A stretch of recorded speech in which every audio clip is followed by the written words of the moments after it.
Halo Tribuners dan juga Sobat WK.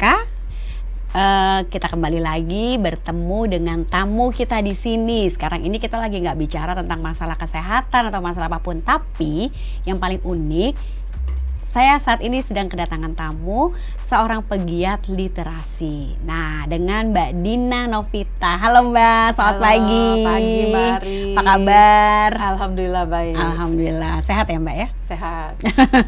Baik, Mbak Dina ini dari mana sih Mbak? Oke, baik. Oke, kalau aku ini sebenarnya bekerja, terus kemudian berkenalan dengan dunia literasi itu yang lebih intens gitu ya, yang berkaitan dengan anak-anak ketika menjadi founder di komunitas dongeng Kukuruyuk, Bari. Oh baik, jadi Tribuners dan juga Sobat WK, Mbak Dina ini tuh juga dulunya tuh adalah pendongeng. Nah gitu ya Mbak ya? Ya. Sempat berapa lama tuh Mbak mendongengkan untuk anak-anak? Pastinya sebelum pandemi lah ya itu ya? Ya, kebetulan komunitas dongeng Kukuruyuk yang kita bentuk itu mulainya dari 2014, Mbak Ari. Oh udah lama juga ya? 2014, nah berproses sampai dengan sekarang sih sebenarnya masih tetap mendongeng gitu ya. Cuman ya memang kemarin karena apa namanya tuh pandemi ya, jadi lewat online. Oke, gitu. baik. Bercerita tentang dongeng. Kalau dongeng tuh kan kalau banyak orang tuh ya udah nyeritain buku cerita ke anak gitu ya atau ke siapapun gitu ya. Nah, sekarang tuh kita mau ngebahas tentang mengenal read aloud, tidak sekedar membacakan cerita. Bedanya apa sih Mbak sama dongeng itu? Oke, baik. Nah, ini kadang-kadang ini ya apa namanya tuh suka Rancu salah gitu ya? persepsi ya, persepsi. Sebenarnya sama nggak sih antara read aloud dengan dongeng itu Mbak? Berbeda. Oh Jadi, beda, baik. tujuannya sama-sama meningkatkan kemampuan anak untuk apa namanya literasi, dalam hal literasi, Mbak Ari. Nah, cuman kalau misalnya mendongeng itu biasanya dia tidak menggunakan alat bantu. Baik. Mendongeng itu menceritakan kembali nih, Mbak Ari. Jadi kalau misalnya Mbak Ari pernah tahu cerita tentang bawang putih, bawang merah, pernah baca gitu kan. Nah, terus kemudian Mbak Ari tanpa menggunakan buku, terus kemudian menceritakan kembali kepada anak-anak ketika saatnya mau tidur diceritakan gitu kan, menggunakan bahasa sendiri. Oh, jadi bisa improvisasi sendiri. Betul. Gitu ya Mbak ya? Jadi kalau misalnya kata-kata di dalam bukunya mulai dengan pada suatu hari gitu ya. Nah, iya. Mbak Ari udah yang baku banget. udah baku ya. Nah, Mbak Ari bisa mulai bilang ada seorang anak bernama bawang merah, misalnya seperti itu. Nah, jadi menggunakan itu dongeng ya. Ini dongeng ya, baik. Nah, kadang-kadang dongeng juga menggunakan alat nih, Mbak Ari. Kadang misalnya ada alat musik sambil mendongeng menggunakan alat musik, atau mungkin jadi backgroundnya gitu ya Mbak ya. Ada sulap-sulap. Nah, sekarang kan berkembang ya. Ada suara-suara juga, pakai sound supaya lebih apa namanya? Dramatis gitu ya. Dramatis gitu kan. Tapi memang sebaiknya itu ya kalau mendongeng itu nggak pakai alat, menggunakan kemampuan kita berimprovisasi dari mulai wajahnya kita, raut wajah gitu ya, gesternya, terus kemudian suara, intonasi gitu ya, berarti ya Mbak. Suaranya. Nah, itu biasanya sudah membuat anak-anak tuh tertarik gitu ya. Oh gitu. Contohnya kayak gimana Mbak? Misalnya Mbak, kalau dongeng tanpa alat bantu nih ya, kalau misalnya dongeng sedikit aja. Kita hati-hati. Wah, ini baru gini aja udah tertarik nih. Nah itu kalau misalnya kita mendongeng gitu ya. Nah kalau misalnya kita bicara tentang read aloud, read aloud. Read aloud itu kita selalu ada 3 komponen nih. Satu adalah yang membacakan. Baik. Terus yang kedua adalah bukunya. Okay. Yang ketiga itu adalah yang mendengarkannya. Yang mendengarkannya bisa satu anak atau bisa di dalam kelas gitu ya, kita melakukan read aloud. Nah, jadi ada interaksi ya antara si pendengar dengan si pembaca cerita read aloud ini gitu ya Mbak? Betul. Oke. Kalau dongeng kan nggak perlu ada anak-anak kayak misalnya kayak cuma direkam gitu kan ya Mbak ya? Ya bisa juga gitu ya. Kalau sekarang online kan kadang-kadang direkam ya, ngedengerin ya. Jadi tapi kalau misalnya read aloud bisa seperti dongeng gitu nggak? Read aloud bisa juga seperti dongeng. Cuman memang auranya berbeda ya. Oh, ada anak-anak dan tidak ada anak-anak gitu ya. Jadi lebih baik kalau ada audiens ya, betul, gitu ya Mbak ya. Betul. Kalau Oke, ada baik, audiens baik. itu lebih apa ya namanya ya? Auranya Lebih itu hidup ya. Betul sekali Mbak Ari. Boleh contohin dikit nggak sih Mbak Read aloud misalnya, jadi kan tadi kan bedanya kalau sama dongeng penghantarnya itu kan kalau kita kan lewat gestur, intonasi. Ya. Nah kalau read aloud sendiri itu Mbak ngebukanya kayak apa? Nah, sebenarnya gini, sebelum aku contohin nih Mbak Ari ya untuk read aloud ya tadi. Kalau read aloud tadi kan sama-sama dengan dongeng tujuannya untuk meningkatkan kemampuan berliterasi anak. Gitu. Nah, cuman kalau misalnya metode yang kita gunakan di read aloud ini Mbak Ari, itu mereka dari konsepnya adalah menggunakan buku sebagai alat bantu. Kenapa kita menggunakan buku? Karena dari buku itu sebenarnya banyak hal yang bisa kita dapatkan. Misalnya dari menggunakan buku itu Mbak Ari, kita memperkenalkan kata-kata baru kepada anak-anak.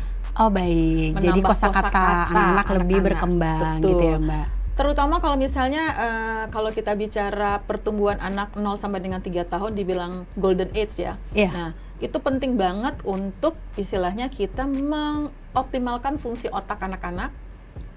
Terus kemudian ketika dalam fungsi otak anak-anak ini harus kita stimulus, bisa tadi melalui mendongeng atau read aloud atau bernyanyi atau aktivitas lainnya, sehingga nanti fungsi-fungsi otak ini akan bisa membentuk sinaps yang saling berhubungan begitu. Oh, baik. Nah, ini digunakan agar anak nanti bisa berkompetisi di tahun-tahun berikutnya. Jadi kalau kita menggunakan tadi metode read aloud maupun tadi mendongeng gitu ya, yang masing-masing mempunyai kemampuan untuk meningkatkan literasi anak. Nah, cuman kalau di read aloud-nya itu kita menggunakan alat bantunya adalah buku. Perbedaannya tadi Mbak Ari, ketika kita ngomongin tadi dongeng, tadi kita bisa menggunakan gestur kita, gitu intonasi kita, terus kemudian kita seperti menceritakan kembali gitu ya. Nah, kadang-kadang ketika kita menceritakan kembali kayak bahasa lisan ya, ada kata-kata yang mungkin belum mereka pahami pas gitu ya, pas untuk didengar oleh anak-anak. Oh kadang-kadang gitu, baik. terucapkan gitu ya. Nah, tapi kalau misalnya kita membacakan cerita read aloud itu dengan buku gitu ya, buku itu kan sudah dikurasi. Baik. Jadi kata-katanya itu kata-kata yang sesuai dengan usia si pembacanya. Oh, jadi sesuai dengan audiensnya gitu ya Mbak ya. Nah, ketika membacakan nyaring ya, read aloud itu si anak-anak ini akan bisa meningkatkan tadi ada kosakata yang baru, terus kemudian juga dia menimbulkan kesadaran fonologi ya. Oh ternyata ini diucapkannya ini loh, seperti kata ini gitu ya. Coba aku tanya dulu sama Mbak Ari. Mbak Ari bisa baca usia berapa tuh Mbak Ari? Kelas berapa tuh? Aduh udah lupa Mbak. Kelas berapa ya? SD lah ya. SD ya, SD. Waktu itu menyenangkan nggak sih Mbak Ari belajar membaca? Standar sih ya Mbak ya. Kan kalau zaman saya dulu tuh kan ya sesuai dengan kurikulum. Jadi kan ya? Guru juga ya udah sesuai dengan gurunya gitu. Turun temurun tuh begitu. Dulu bicaranya ini Ibu Budi nah, gitu ya. Ibu Budi makan pepaya, itu udah pasti. Kalau sekarang nggak begitu ya? Kalau sekarang sih nggak seperti itu gitu ya. Cuman yang perlu kita pahami itu bagi anak-anak belajar untuk membaca itu susah loh. Baik. Susah gitu ya. Nah, saya sendiri bisa membaca sendiri itu ketika naik kelas 3 SD gitu ya. Baru bisa membaca gitu kan ya. Kenapa? Karena tadi ya tidak terbiasa untuk dibacakan buku. Terus kemudian anak-anak itu mengasosiasikan membaca itu amat sulit gitu. Karena tadi pendekatannya metodenya berbeda gitu kan. Nah, ketika anak dalam masa tadi sejak kecil dibiasakan untuk mendengarkan cerita dibacakan melalui buku gitu ya. Nah, dia akan ada yang namanya kemampuan dia nanti untuk tiba-tiba nih gitu ya, dia bisa membaca. Oh gitu ya. Bisa membaca tanpa gitu ya. Anak ini misalnya belum sekolah dia bisa membaca gitu loh. Banyak banget teman-teman yang sudah membuktikan nih Mbak Ari. Oke, baik Mbak, aku mau tanya dulu. Kalau read aloud ini bagusnya tuh untuk usia berapa sih? Kalau dongeng itu kan setahu aku itu kan bisa dibacakan untuk siapapun karena kan kita membaca, jadi kan si pendongengnya kan membaca dulu entah ibunya, ayahnya atau keluarganya, dia baca dulu pengalaman yang dia bacakan. Artinya kan dari sejak dini, dari sejak bayi pun udah banyak orang tua yang membacakan dongeng, menceritakan dongeng. Nah kalau read aloud sendiri, karena tadi kan kayaknya ada syarat-syaratnya nih Mbak nih, 3 syarat utama tadi itu ya. Itu baiknya di usia berapa mulai membiasakan untuk read aloud, bukan hanya sekedar cerita, bukan hanya sekedar dongeng. Gimana menurut Mbak Dina? Kalau misalnya sedini mungkin tuh bagus banget Mbak Ari. Jadi gitu ketika di dalam kandungan itu kan trimester ketiga itu sudah bisa merasakan si babynya gitu ya. Nah itu bacain apa aja Mbak Ari? Sama aja berarti ya. Bacain aja buku apapun itu bukunya ya dibacakan, dan si anak si babynya pasti akan ada bonding ya, kedekatan dengan orang tuanya. Jadi itu ya, karena di otak itu kan ada jaringan-jaringan seperti tadi Mbak bilang ya. Nah dia akan mengenali suara ibunya. Makanya biasanya kan kalau orang lagi hamil suka coba disapa adik bayinya gitu ya, supaya dia mengenali ibunya gitu. Dan itu akan dibacakan setiap hari, dia akan mengenali suara ibunya. Jadi ketika dia lahir, dia langsung bisa tahu tuh, oh ini dia mengenali suara ibunya yang bisa didengarkan. Jadi kalau Mbak Ari tadi bilang, kapan sih bagusnya? Bagusnya sedini mungkin. Sedini mungkin untuk dibacakan nyaring, read aloud-nya. Terus kalau misalnya sekarang sudah lewat nih, ya kan anaknya usianya udah 3 tahun nih, Mbak udah lewat nih anaknya, terus atau anaknya sudah bisa baca, perlu nggak sih? Read aloud gitu. Read aloud lagi perlu nggak sih gitu? Perlu nggak sih gitu kan ya. Nah tadi yang saya sampaikan Mbak Ari, read aloud nggak sekedar membaca, karena kita di dalamnya itu ada yang namanya think aloud gitu ya. Setelah kita membaca gitu kan ya, baik misalnya si anaknya kita sudah bisa membaca, katakan kita membaca suatu buku ya, mungkin bukunya biografi gitu kan ya, biografi tentang si Albert Einstein gitu misalnya ya. Albert Einstein gitu ya. Nah, terus kemudian kita bisa bertanya kepada anak kita, menurut kamu tuh Albert Einstein itu seperti apa sih? Gitu kan. Oh, baik. Jadi dia harus mempresentasikan apa yang dia baca, begitu ya? Ya, jadi kita kayak berdiskusi Mbak. Ketika kita berdiskusi, apa sih yang membuat si Albert Einstein itu seperti ini? Apa yang mendorong si Albert Einstein? Kalau kamu misalnya kepengen nggak sih kayak si Albert Einstein seperti itu? Nah, terus kira-kira menurut kamu nih, apa yang dilakukan Albert Einstein sehingga dia bisa seperti ini? Terus relevansikan dengan anak kita. Kalau kamu gimana tuh kira-kira? Oh, kalau aku sih kayaknya nggak mungkin kalau sains itu kurang tertarik. Nah, aku pengennya mungkin bicaranya tentang misalnya mau jadi chef atau misalnya mau jadi pilot gitu kan ya. Nah, dia akan bisa mengemukakan pendapatnya. Kita mengajari anak untuk bisa mengembangkan konsep berpikir secara kritis. Oh, jadi tidak hanya sekadar membaca, tapi juga harus think aloud gitu ya. Oke Mbak, aku mau dong Mbak dicontohin sedikit yang read aloud, karena tadi kan kita tahu ya bedanya antara dongeng dan yang read aloud. Silakan Mbak. Oke, baik. Ini buku favoritnya aku. Wah, jadi ini paling sering dibacain ya kayaknya Mbak Dina nih ya.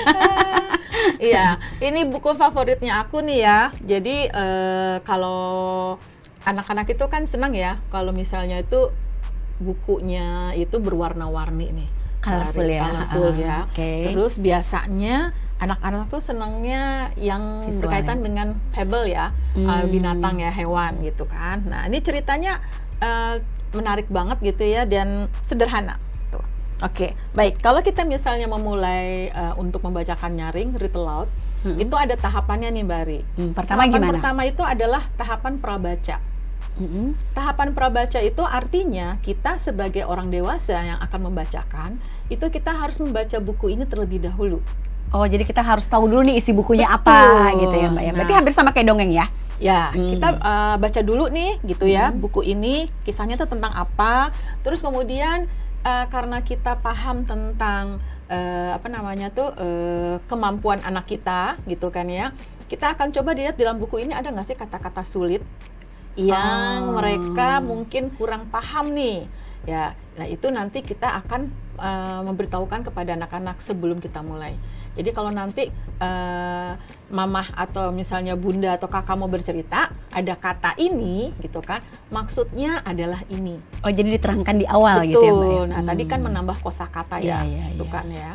Nah, terus kemudian ketika selesai kita prabaca, gitu kan, setelah itu kita akan melihat bagian-bagian mana, part-part tertentu mana yang istilahnya bisa kita bawakan dengan lebih menarik, Mbak Ari.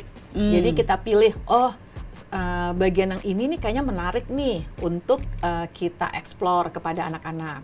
Nah, terus kemudian kita menentukan juga kira-kira kita itu mau bertanyanya yang mana ya.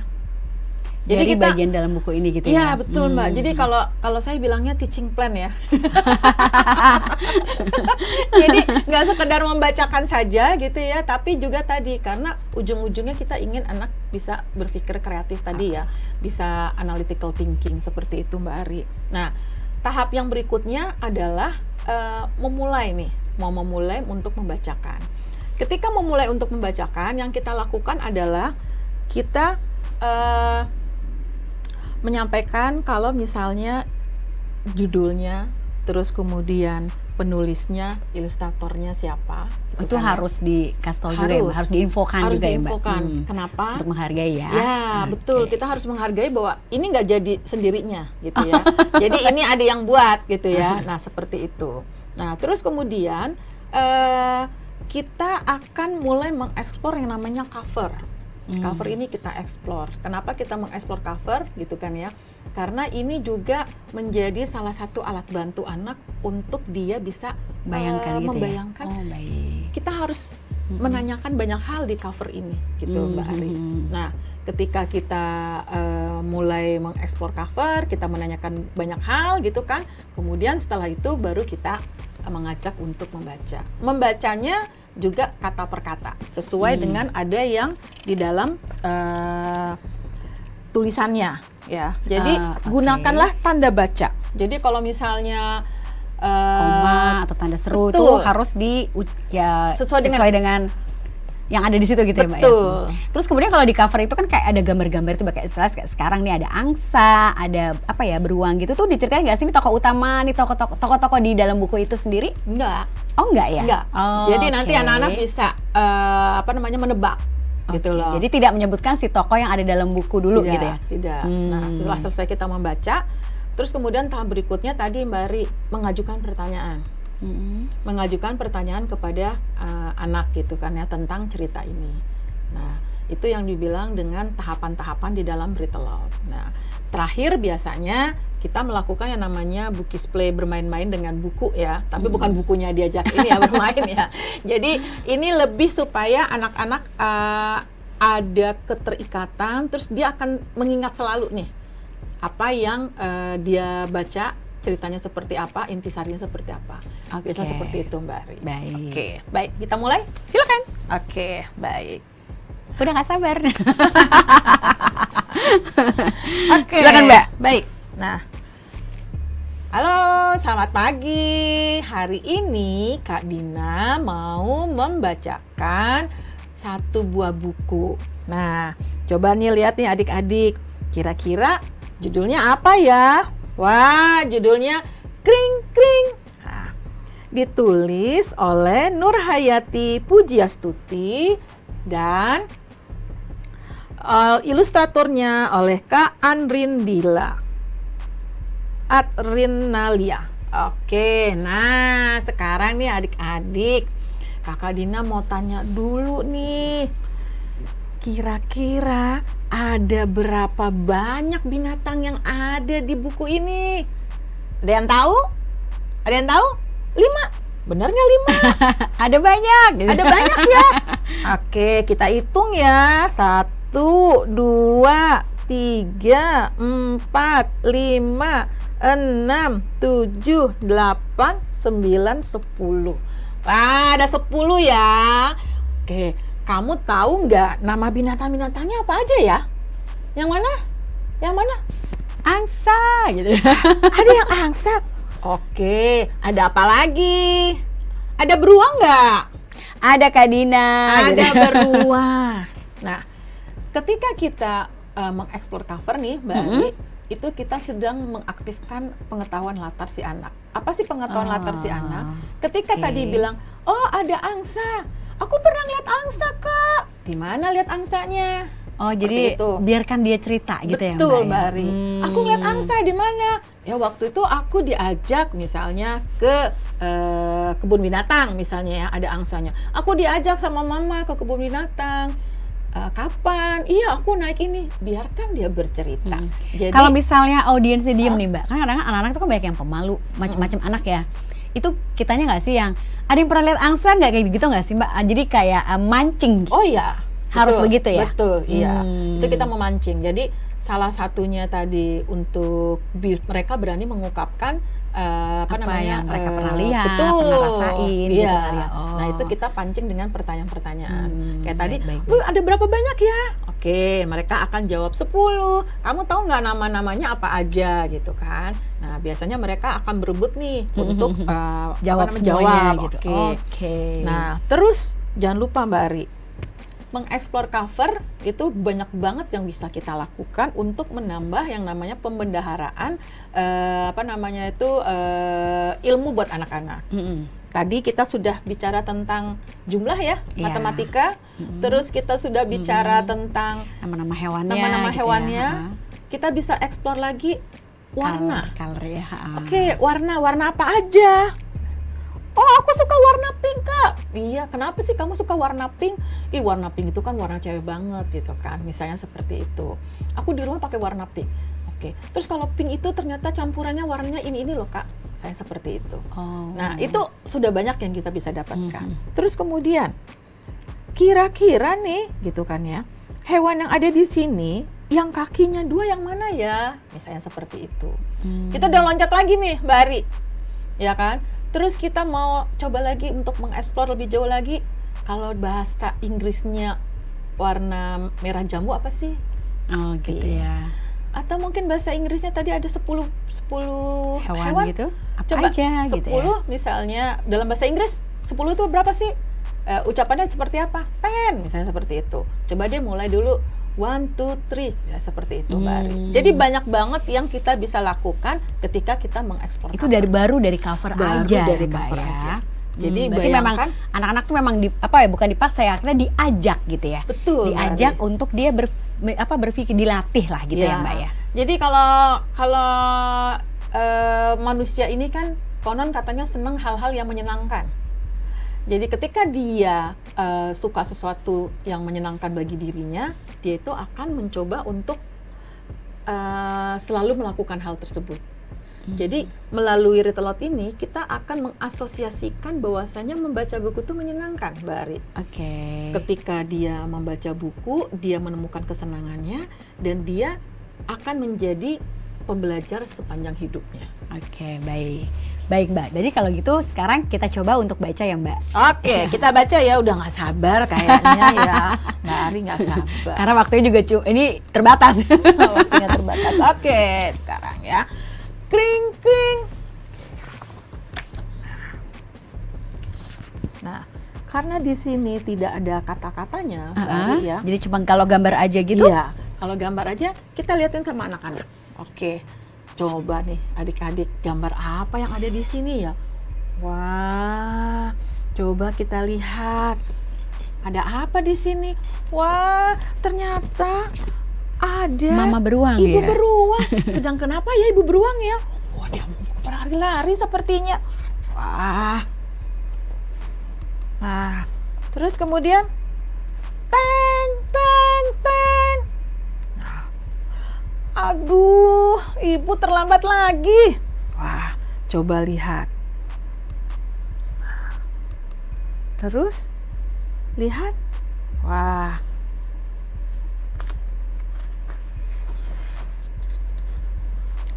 Nah, coba lihat. Ada apa lagi di sini? Wah. Ada yang tahu? Kita coba bertanya kepada anak-anak. Ada yang tahu? Anak-anak bisa membaca gambar. Oh ya, semuanya sudah dijemput gitu misalnya ya, Iya, Mbak ya. semua udah dijemput. Wah, siapa nih yang belum dijemput? Kring kring, kring kring, kring kring, kring kring, kring kring, kring kring, kring kring, kring kring. Wah, coba lihat bunyi apa itu?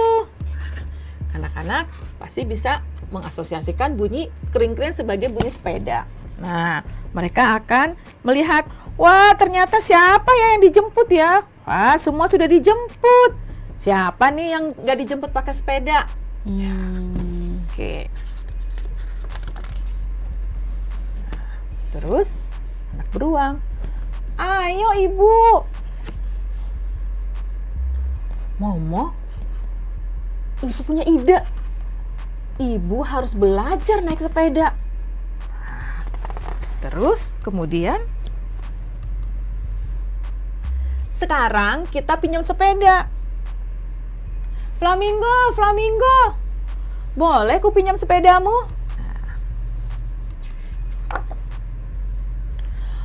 Oh, terlalu tipis. Jerapah, jerapah, boleh ku coba sepedamu? Terlalu tinggi. Gajah, gajah, boleh ku pakai sepedamu? Terlalu besar. Mantel emas, bagaimana kalau sepedamu? Ih, terlalu kecil. Wah, Tarsius, ini lebih kecil lagi. Aduh, bagaimana ya?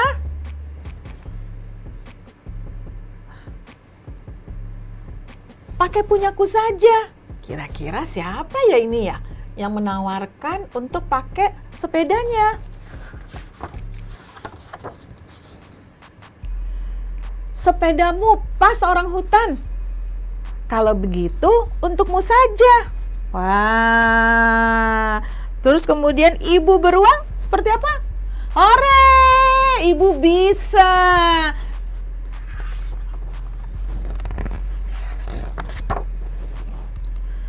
Kring kring, kring kring, kring kring, kring kring, kring kring. Ibu jangan mengebut. Nah, nih. Harusnya kata-kata, ibu jangan mengebut. Ya, karena ada tanda bacanya, tamat, seperti itu. Oke, baik. Jadi kalau read aloud itu dibaca sesuai yang ada dalam buku, jadi teks-teksnya itu ya Mbak. Betul. Kalau dongeng kan kita tadi improvisasi. Improvisasi. Ya, jadi nggak usah harus ditunjukin bukunya gitu, tetap bisa cerita aja gitu ya Mbak. Aja. Ah, baik. Tapi bisa nggak sih Mbak kalau misalnya kayak dongeng tadi dikasih background dan sebagainya gitu? Background seperti apa? Background musik atau background apa namanya, kan kalau alat bantu kan sudah dari ini ya Mbak, musik lah minimal gitu Mbak. Oh, biasanya itu tergantung ya dari anak-anaknya ya. Biasanya sih memang kita supaya bisa dicerna gitu kan ya. Musik jarang kita gunakan. Jadi anak-anak itu supaya situasi yang kondusif aja, yang nyaman ya. Kadang-kadang mungkin bagi beberapa anak musik membantu, tapi beberapa yang lain mengganggu konsentrasi mereka, karena mereka harus belajar kosakata dan intonasi dan sebagainya gitu. Kalau ya, aku Mbak, sih saranin nggak pakai musik ya. Jadi cukup nanti membacakan seperti tadi gitu kepada anak-anak seperti itu. Baik, Sobat WK dan juga Tribuners, berarti Anda sudah tahu dong bedanya read aloud dengan dongeng tadi ya. Mbak Dina udah kupas tuntas, kupas habis. Udah diceritain lagi nih apa bedanya, apa manfaatnya. Tentunya semua bermanfaat ya Mbak ya. Betul. Cuma memang mungkin biar nggak bosen, biar ada variasi kita mendongeng atau bercerita ke anak, metodenya tuh seperti yang Mbak Dina tadi. Nah sebenarnya Mbak, ada nggak sih komunitas-komunitas untuk membacakan dongeng atau read aloud ini? Oke, baik. Nah, kalau komunitas dongeng banyak banget. Mau join di komunitas dongeng Kukuruik boleh. Ya. Baik, gimana tuh Mbak? Gimana tuh? Gimana caranya dan di mana itu ya? Caranya nanti ditunggu ya. Untuk komunitas dongeng Kukuruyuk itu under Gramedia ya, Gramedia Bookstore Mbak Ari. Nah itu boleh banget nanti untuk teman-teman nanti untuk join di kita. Terus kalau ditanya komunitas Read Aloud, wah banyak banget Mbak Ari. Oh udah banyak ya sekarang sudah ya? ada dari Sabang sampai Merauke ya. Nah kalau misalnya mau tahu gitu ya, bisa nanti coba ke Instagramnya Read Aloud Indonesia. Oke, karena saya juga udah ada member Instagram dari sana ya. ya. Read Aloud Indonesia. Nah, bisa mendapatkan informasi seputar Read Aloud. Oke, baik. Jadi Sobat WK dan juga Tribuners juga untuk para mam dan ibu-ibu di rumah yang ingin anaknya lebih mungkin lebih cepat baca atau mungkin akan lebih lebih kreatif gitu ya, boleh nih dicoba Read Aloud ya. Tidak hanya sekedar membacakan cerita saja. Nah, Anda juga bisa sekalian langsung berinteraksi gitu ya Mbak ya. Betul. Menanyakan apa aja isi buku tersebut. Jadi kalau kita bacain dongeng kan ya udah baca aja, si anak dengerin. Nah, kalau sedangkan ini harus ada audiensnya, harus saling ya Mbak ya. Jadi yang satu cerita lalu boleh tanya, lalu menstimulus mereka untuk menjawab pertanyaan-pertanyaan seperti yang ada di buku. Nah itu kan meningkatkan kreativitas mereka semuanya. Nah yang perlu nanti diingat lagi tuh Mbak Ari, kalau misalnya Read Aloud itu bukan kegiatan untuk mengajari anak membaca, tetapi salah satu nanti keuntungannya itu benefitnya anak bisa cepat membaca gitu. Oke, baik. Jadi yang tadi disampaikan untuk meningkatkan kemampuan literasi anak. Baik, gitu, oke. Juga tadi kan Mbak juga udah bilang ya, kosakatanya bertambah, dia juga bisa membaca intonasinya, juga membaca tanda baca dengan baik tuh mereka juga udah bisa bedain jadinya ya Mbak ya, karena kan kita bersuara terus mereka juga akhirnya mendengarkan, mengamati yang penting itu ya. Bukan hanya sekedar mendengarkan aja tapi juga mengamati gerak bibir, aura, gestur dan sebagainya gitu. Visualnya juga nambah, jadinya dia tahu. Baik, terima kasih Mbak Dina udah hadir ke sini, udah menambah pengetahuan Sobat WK, Tribuners dan juga Bapak dan Ibu serta para mam semuanya. Nanti kapan-kapan kita ngobrol lagi tentang banyak hal di Warta Kota tentunya. Terima kasih, sampai jumpa di episode yang lainnya. Selamat siang. Jangan lupa subscribe ya.